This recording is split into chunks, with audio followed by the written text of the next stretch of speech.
Hello everyone. ఈరోజు వీడియోలో ఒక 1000 క్యాలరీస్కి మనం diet plan or meal plan ఎలా చేయొచ్చో చూద్దాం రండి.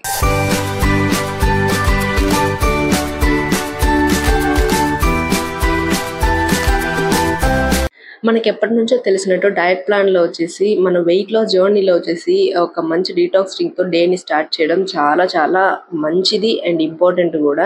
ఎందుకంటే అది మెంటలీ, ఫిజికలీ బాగా రిలీఫ్ ఇస్తది. బాడీని డీటాక్స్ చేస్తది. మన బాడీలో ఉన్న ఫ్యాట్‌ని కరిగించడానికి ట్రై చేస్తదనే విషయం మనకు ఆల్రెడీ తెలుసు.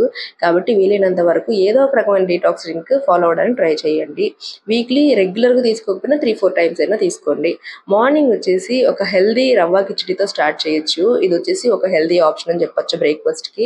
అండ్ చాలా తొందరగా కూడా అయిపోతది. దీని రెసిపీ వచ్చేసి మన ఛానల్‌లో ఆల్రెడీ ఉంది. మీరు హెల్తీ రెసిపీస్ అనే ప్లేలిస్ట్‌లో వెళ్లి చూసారంటే ఉంటుంది. లేదు అంటే కామెంట్ చేయండి. నేను ఖచ్చితంగా ఒక సెపరేట్ రెసిపీ వీడియో చేయడానికి ట్రై చేస్తాను. దీనికి వచ్చేసి మనకి స్పైసీగా కావాలన్నా తీసుకోవచ్చు, లేదా కర్డ్ నేను రైతా చేశాను. కర్డ్ ఇంకా కుకుంబర్ వేసి చేసుకోవచ్చు. మార్నింగ్ చాలా ఫిల్లింగ్‌గా అనిపిస్తది రెండు కాంబినేషన్. తర్వాత మనం 1000 క్యాలరీస్‌కే ఫోకస్ చేస్తున్నాం కాబట్టి స్నాక్స్ టైమ్ చాలా లైట్‌గా తీసుకోవడానికి ట్రై చేయాలి. అండ్ మనకి కొంచెం ఫిల్లింగ్‌గా కూడా ఉండాలి అంటే కొంచెం ఫ్యాట్ ఫిల్డ్ గ్రౌండ్ నట్స్ తీసుకున్నాను నేను. అంటే కొంచెం ఎయిర్ రోస్టెడ్ గ్రౌండ్ నట్స్‌తో సరిపెట్టుకోవచ్చు అన్నమాట. మధ్యాహ్నం వచ్చేసి లంచ్ ఎలా తీసుకోవాలంటే ఖచ్చితంగా వైట్ రైస్ తీసుకోవాలనుకునే వాళ్ళు వైట్ రైస్ తీసుకోవచ్చు. లేదు మేము brown rice, red rice, quinoa అట్లాంటిది మేము ఆల్రెడీ ట్రై చేస్తున్నాము అంటే సూపర్ గుడ్. మీరు దాంతోనే కంటిన్యూ అవ్వచ్చు.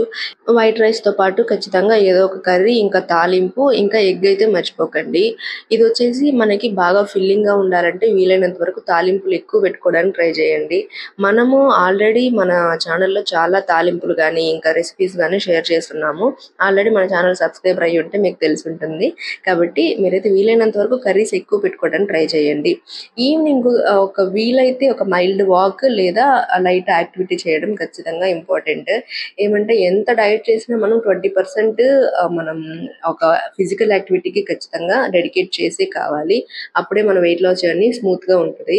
సో నైట్ డిన్నర్‌కి వచ్చేసి ఈవినింగ్ స్నాక్స్ ఏమీ తీసుకోలేదు. డైరెక్ట్ నైట్ డిన్నర్‌కి వచ్చేసి ఒక chicken roll or paneer roll ఇట్లా మనకి ఫిల్లింగ్‌గా ఉండాలి, ప్లస్ లైట్‌గా ఉండాలి అన్నట్టు చూసుకోవాలి. ఇప్పుడు మనం ఈరోజు మొత్తానికి తీసుకున్న ఈ మీల్ ప్లాన్ ఎన్ని క్యాలరీస్ అయిందో చూద్దాము. చూసారు కదా, ఒక 1000 క్యాలరీస్‌కి మనం మీల్ ప్లాన్ చేయగలిగాం అన్నమాట. ఇప్పుడు డే మొత్తం ఏదో ఒకటి తింటున్నట్టే ఉంటుంది కానీ మనమైతే ఫిల్లింగ్‌గా తిన్నట్టే ఉంటది. కానీ మనం వచ్చే క్యాలరీస్ కాన్షియస్‌గా తీసుకోవడం వల్ల 1000 క్యాలరీస్‌కి మనం హ్యాపీగా మీల్ ప్లాన్ చేయొచ్చు. ఇక్కడ చూసారంటే ప్రతిదీ నేను ఎంత క్వాంటిటీ తీసుకున్నాను, ఎంత క్యాలరీస్ అయ్యిందనేది చూపిస్తున్నాను. ఇలాంటి calorie counting or meal plans ఇలాంటి వీడియోస్ మీకు ఏమైనా యూజ్ అవుతున్నాయి, ఇట్లాంటివి పోస్ట్ చేయి హేమ అని మీరు అడిగారంటే ఖచ్చితంగా రెగ్యులర్‌గా పోస్ట్ చేయడానికి ట్రై చేస్తాను. సో ఈ వీడియో ఏమాత్రం యూస్‌ఫుల్‌గా ఉన్నా సరే ఖచ్చితంగా లైక్ ఇవ్వండి. ఇట్లా diet plan or meal plans మనకొచ్చి ఇట్లాంటి వీడియోస్ ఎవరికైనా యూజ్ అవుతాయి అనిపిస్తే వాళ్ళకి షేర్ చేయండి.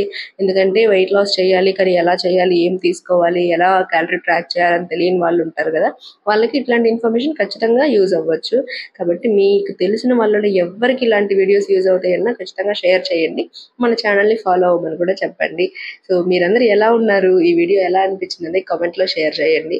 ఇంకో మంచి వీడియోతో, ఇంకో మంచి డైట్ ప్లాన్తో, ఇంకో మంచి మీల్ ప్లాన్తో, ఇంకా క్యాలరీ కౌంటింగ్తో మళ్ళీ ఇంకో వీడియోలో కలుద్దాం. Until then take care. Bye bye.